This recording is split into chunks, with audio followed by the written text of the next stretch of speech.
آپ کو پتہ ہے مجھے پہلی بار پتا چلا کہ وضو کرنے کا کیا مطلب ہے۔ وضو کرنے کا مطلب ہے ہاتھ دھونے کے معنی ہے اے اللہ میرا نامہ اعمال دائیں ہاتھ میں عطا کرنا۔ کلی کرنے کا مطلب ہے اے اللہ میری زبان کو شہادت کے کلمات پر مضبوط کرنا۔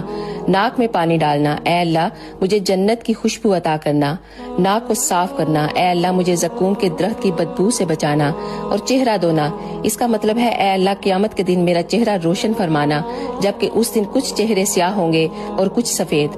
کوہنیوں تک ہاتھ دھونا دائیں ہاتھ اے اللہ مجھے دائیں ہاتھ والوں میں شامل فرمانا، اور بایاں ہاتھ اے اللہ مجھے بائیں جانے والوں سے محفوظ رکھنا۔